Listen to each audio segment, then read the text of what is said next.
Olá, eu me chamo Giovana Moraes Cardoso. Olá, eu me chamo Adson Lucas dos Santos Oliveira. O presente trabalho em que será apresentado recebe a titulação de Terra, Trabalho e Natureza por uma história do campesinato no meio norte brasileiro, cujos representantes são eu, Giovana Moraes, Adson Lucas, Antônio Francisco Oliveira Rocha Filho, Deusimar Batista da Silva, sob a orientação da professora doutora Cristiana Costa da Rocha, pela qual somos todos vinculados à Universidade Estadual do Piauí. A produção em questão está sendo apresentada aqui hoje, ela vai surgindo a partir de pesquisas que foram realizadas no projeto de iniciação científica, que foram propostos pela professora Cristiana Costa da Rocha, e esses projetos eles procuravam fazer reflexões acerca das questões relacionadas à migração, ao espaço rural e suas fronteiras, consequentemente, formas de escravização contemporânea e as influências humanas ao meio natural, principalmente o que se trata do agronegócio. Nosso espaço de pesquisa vai sendo a região meio norte do Brasil, entre o Piauí e o Maranhão, entre as décadas de 1980 a 2010. Esse recorte temporal, ele remete a mudanças estruturais que estão acontecendo no contexto agrário, no meio norte, no tocante ao acesso à terra, a falência do sistema de moradia e as relações de trabalho no campo. E tem como um de seus desdobramentos deslocamentos populacionais, ou seja, as migrações que estão ali acontecendo. Cabe ressaltar também a questão da problematização do avanço extensivo de commodities, que até então, isso causa, como é sábio para todos, a degradação do meio ambiente, processos de migrações da população camponesa, que são as migrações, a escravização, que é a chamada escravização contemporânea, pela qual esses trabalhadores vão ser impostos a partir de uma explicação que será futuramente posta aqui para nós. E também é importante ressaltar, a partir desse avanço do agronegócio, a questão ambiental, como já foi mencionada, e também frisar também esses commodities, são fontes primárias, que são levados para o mercado exterior, que são arroz, eucalipto e soja, que são até grandes fontes que estão sendo produzidas no Brasil e na região meio norte, pela qual causa a degradação de terras, que solapa completamente toda a produção, que solapa a questão da saúde da terra, do modo de viver dos trabalhadores, causando problemas climáticos, como, por exemplo, as secas, enchentes e todos esses problemas que vêm a partir dessa degradação, cabendo então ressaltar a degradação moral do camponês, da sua dignidade, que é posta ali em xeque a partir desse avanço do agronegócio, desses grandes latifundiários, que vão chegando com muito poder a partir até então dos anos de 1980, que é quando ocorre, como dito, essa mudança estrutural no campo. E para isso, nesse processo, nós consultamos, analisamos e digitalizamos documentações oriundas do Tribunal Regional do Trabalho, da 22ª Região do Piauí, do Departamento de Obras contra as Secas, da Comissão Pastoral da Terra, que é uma comissão ligada à Igreja Católica, e o Núcleo de Estudos e Documentação em História, Sociedade e Trabalho, que é o núcleo ao qual todos nós fazemos parte, e a orientadora dos projetos de pesquisa, líder do núcleo de pesquisa também. E durante esse processo, nós procuramos justamente colocar o próprio trabalhador rural, essa população do campo, como principal nesse processo durante a realização da pesquisa. Com isso, nós nos preocupamos em discutir, em compreender a própria questão agrária.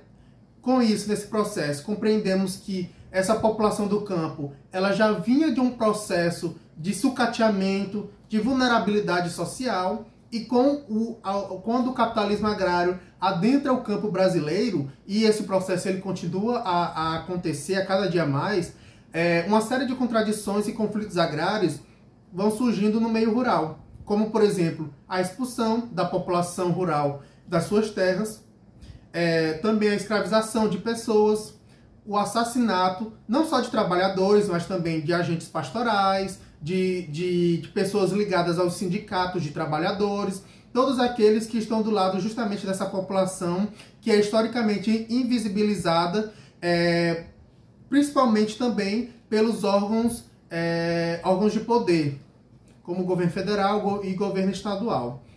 Com isso, nós percebemos que essa população ela já vive uma escassez, né? Uma escassez de recursos, uma escassez da própria escolaridade também, que eles são muito prejudicados nesse sentido, e é justamente esses fatores que favorecem nesse avanço do agronegócio, por conta que essa população ela não vai vendo outra saída a não ser inclusive oferecer sua mão de obra, sua força de trabalho, em troca de um pedaço de terra para viver, de plantar o mínimo para conseguir sobreviver, né? E muitas vezes ainda não conseguem. Inclusive, dados do IPEA nos apontam que de 2000 a 2010, o Piauí, por exemplo, ele quase não avançou na questão de superação da vulnerabilidade social. Ou seja, a população piauiense ela permaneceu numa situação de alta vulnerabilidade social. Além disso, todo esse processo de conflitos agrários, eles vão promovendo a migração de trabalhadores.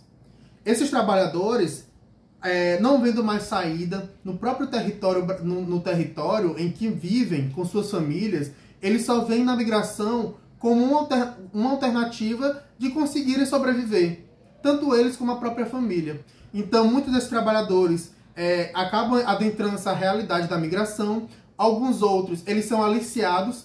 Tem a figura dos gatos, que são aliciadores de trabalhadores para o trabalho escravo em outras regiões e às vezes no próprio território. Então, com isso, eles adentram essa realidade da migração. Inclusive, no Piauí, nós podemos ressaltar a cidade de Barras, que fica na região dos Cocais, piauiense.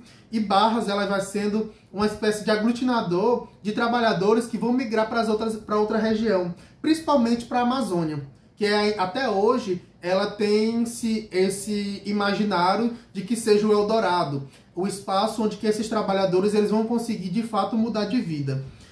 Contudo, eles migram com essa esperança de terem sua carteira assinada, de terem umas melhores condições de trabalho, melhores condições de vida.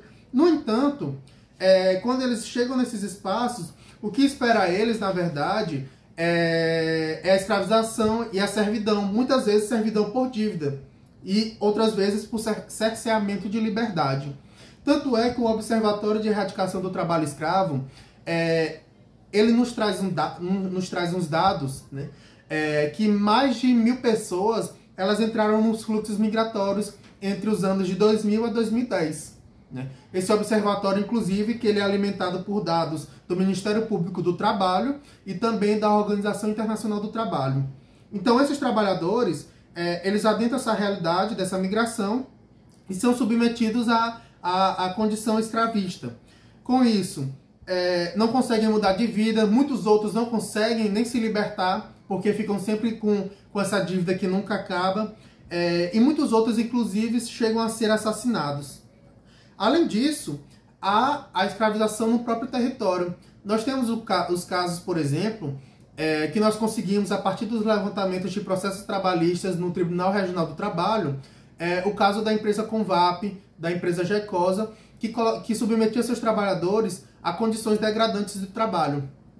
Dentro do TRT, nós focamos principalmente nesses processos trabalhistas que foram movidos pelos próprios trabalhadores rurais contra essas agroindústrias em território piauiense, para que a gente possa, para que a partir disso pudéssemos refletir e perceber que nós não tratamos mais de trabalhadores que eles são trabalhadores passivos, ou seja, que não reconhecem sua própria condição e que não procuram direitos, muito pelo contrário.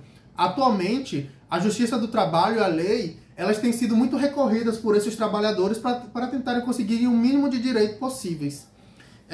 E com isso, nós observamos que esses trabalhadores, muitas vezes, eles são submetidos a trabalho escravo dentro do próprio território piauiense por essas empresas. Essas empresas, inclusive, que promovem a própria degradação do meio ambiente. Degradam o meio ambiente, mudam o modo de vida da população rural, tanto mudando a forma como eles veem o tempo, mudando o tempo do tempo do campo pelo tempo da fábrica, colocando agora eles trabalharem não mais para o seu sustento, mas para o sustento da própria empresa, né? E eles conseguem somente o mínimo ali para conseguir sobreviver. E aí, com isso, nós percebemos que, além do mais, há uma certa dificuldade por parte dos órgãos de fiscalização, principalmente devido à escassez de recursos financeiros e de recursos humanos, em localizar esses trabalhadores que estão em condições degradantes de trabalho. Tanto é que o Ministério Público do Trabalho, dentre os anos de 95 a 2010, ele constatou que havia um total de 39 mil trabalhadores em condições análogas às de escravo. Já a CPT, que é a Comissão Pastoral da Terra, ela constatou no mesmo período que havia pouco mais de 41 mil pessoas. Então percebemos que há uma discrepância com relação a esses dados. E ao mesmo tempo que percebemos que muitos trabalhadores eles não foram resgatados, muitas empresas agropecuárias elas não foram fiscalizadas e a realidade desses trabalhadores ela não foi desvelada, né? Percebemos que esse número é ainda maior de trabalhadores que estão em condições de escravização. E no que tange aos objetivos gerais, foi elencado principalmente a sistematização de fontes escritas sobre a organização fundiária das carnaúbas e babaçuais do meio norte, identificar e compreender as condições de vida e trabalho de camponeses na região meio norte, problematizando a relação sociedade e natureza. E, por fim, realizar levantamento de fontes documentais do Tribunal Regional do Trabalho, o TRT, identificando as ações e mobilizações de camponeses na Justiça do Trabalho. Portanto, o nosso trabalho ele segue esse fio metodológico pelo qual a gente se debruça sobre esses documentos e a análise a partir, então, dessas denúncias que o TRT traz junto com a CPT e também que estão contidas aqui no núcleo, pela qual a gente fez esse levantamento, buscamos se adentrar verdadeiramente aos problemas que estão aí dentro do campo, causando então essa série de violações de direitos do camponês. Portanto, a nossa pesquisa ela está centralizada no trabalhador e da vida do trabalhador, principalmente depois desse avanço do agronegócio, que solapa completamente toda a dignidade do ser humano, causando o definhamento da sua moralidade e do seu bem-estar dentro do campo.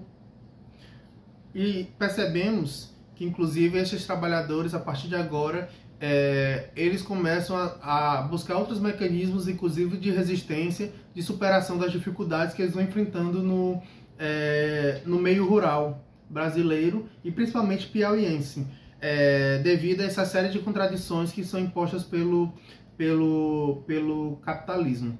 E com isso é importante justamente essas fontes que levantamos através do Tribunal Regional do Trabalho, através da Comissão Pastoral da Terra, principalmente jornais, no caso do Piauí, o jornal O Lavrador, que trouxe a realidade desse trabalhador rural no campo, a série de conflitos e série de dificuldades que ele vai enfrentando.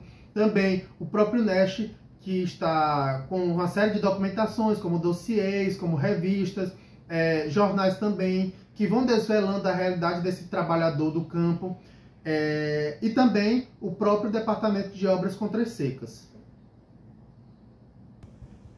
Com isso, nós agradecemos pela atenção e pela oportunidade de estar apresentando na Jornada Internacional de Iniciação Científica e Extensão Universitária.